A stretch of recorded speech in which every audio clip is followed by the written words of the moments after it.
to use Miro. Just use it really simply. This is quite a powerful tool. It's essentially an online whiteboard tool, but I keep it pretty straightforward and essentially use it like a whole lot of sticky notes. You may have to set up a free account to join, but that's all pretty straightforward. And then all you do is open up your board. If you want to use a sticky note, you just click there. You can choose what color. So this can be useful if you're arranging things by themes, and you might put it there.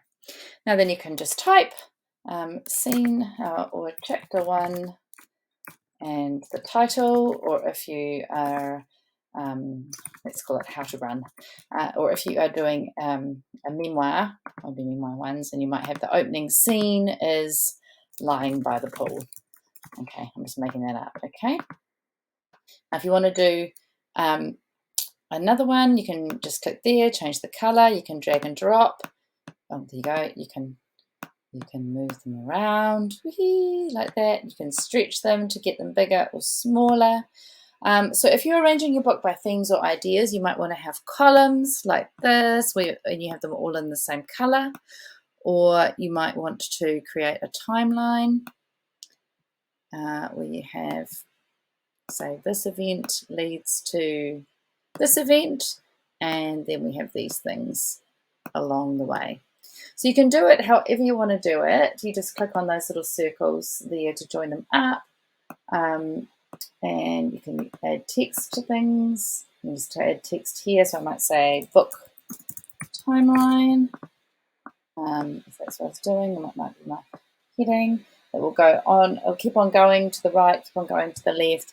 There's all sorts of other things you can do in here if you're a really visual person and you want to make it quite clever. But essentially, if you're brainstorming scenes for your memoir or topics for your book, just put them all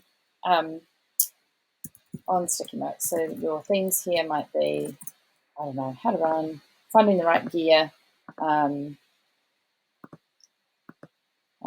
training for your first marathon, let's say. This is just a made-up topic for somebody who's writing a book on long-distance running. Or if you are writing a memoir, it might be lying by the pool and you have that realization that something needs to change. It might be meeting somebody called Sarah. And there might be a pivotal scene in your book. It might be climbing a mountain. Obviously, this is very simplistic. And then you might go, oh, actually, that happened before meeting Sarah. And so on. And you can just keep putting more sticky notes down here, down here, down here.